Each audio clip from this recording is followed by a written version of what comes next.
need the, I don't need to stand. You're standing tall. I'm standing tall. We're all standing tall. And I'm glad to be here.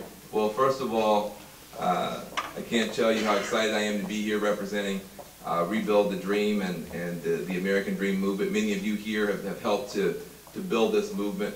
We just got fed up this summer. We got tired of the phony default crisis that these people cooked up in Washington, D.C. so that our nation's capital would be stuck on stupid while we were all hurting out here and not focusing on jobs. And so we got 70 organizations together over the summer, and we began to talk about what could we do as Americans. And in about 4 weeks, we were able to sign up about 600,000 people, about 500,000 people in every congressional district, spread out 10,000 here in Ohio alone. So we knew this summer, before the media finally caught on with Occupy, that the tide was turning. And it's not just here in Ohio. By the time you see the poll data and by the time you see things begin to move at the top, I spent a lot of time in California. When the tide turns, it first turns way, way deep down in the ocean. By the time you see the water going out at the top, the tide been done turn. So next week, when you finally get a chance to register the strength of this movement at the ballot box, that'll be a big deal for the national media. They'll say, oh my God, something's happening. Perhaps they've overreached. No, they overreached a long time ago. They overreached a long time ago.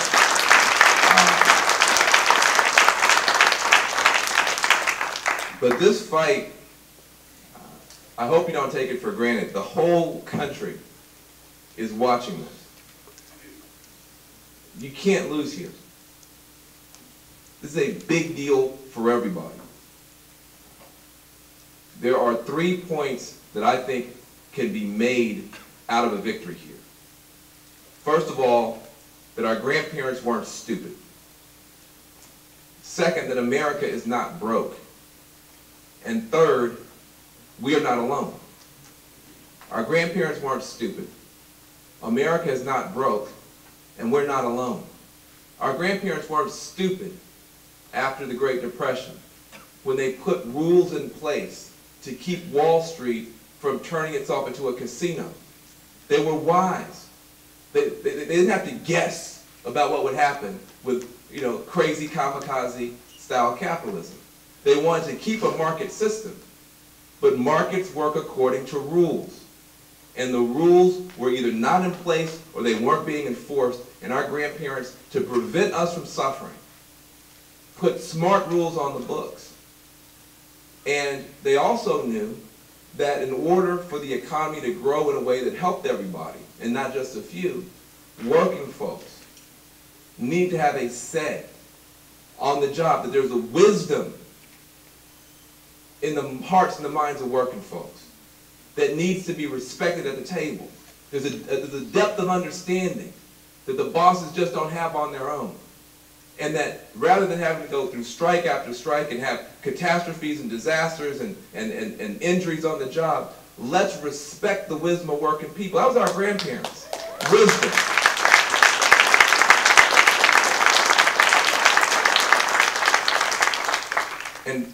But something has happened in our country where some upstarts in both parties decided to tear the wisdom of our grandparents out of the law books. You can't just blame the Republicans. Democrats, too, thought they were smarter than our grandparents. They could deregulate and deregulate and deregulate. Take away the guide rails from Wall Street and take away the voice from workers. And that nothing bad would happen. And then look at the catastrophe that we're living through now. And some people say the answer is to add more pain to the pain. Take more rights away. Take more protections away. And the American people aren't stupid. People are now standing up. Also, America's not broke. This is one of the great psychological tricks that they have tried to play on middle working class and low income folks. That we somehow live in the poorest country in the world.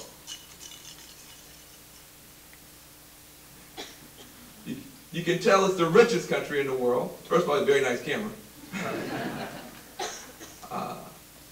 But not only are we the richest country in the world, we're the richest country in the history of the world. Our economy is almost twice as big as China. Right now, today, in the middle of this horrible recession, still almost twice as big as China. Our economy is almost as big as all of Europe. You heard of Europe? Those small, poor countries like Germany, France, the UK. Our economy is almost as big as all of that combined. No, the pie is not getting smaller in America. The pie is huge and getting bigger. We grow every year. It's not the pie that's getting smaller, it's the slice that is given to working class and middle class families. That's what's getting smaller. That's what's getting smaller. And we have sense enough to know that in the richest country in the history of the world, it is absolutely unacceptable that people should be suffering the way they're suffering. Now, I spent a lot of time in Washington, D.C., as you well know.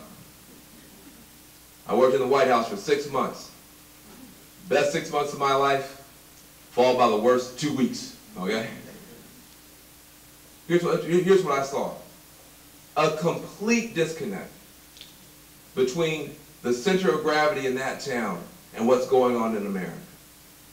And the elites, the political elites in D.C., the financial elites on Wall Street have completely failed the people. That's not some big news flash. We have young people coming home from these wars. I'm glad the war is coming to an end.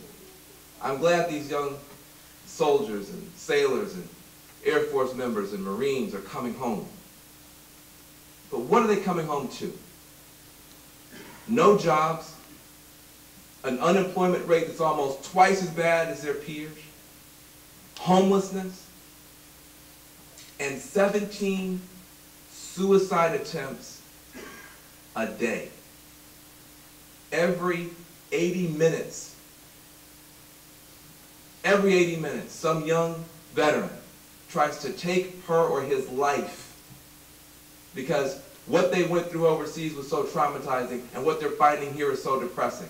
That's wrong in the richest country in the world. Why is it that when they were overseas and Halliburton could get a cut, we spend any amount of money on them? But then we dump them off in the airport now and push them. When they were on a military battleground, they had support. Now they're in an economic battleground with nothing. That's wrong. We're not stupid. This is the richest country in the world. We're a better country than that. We have these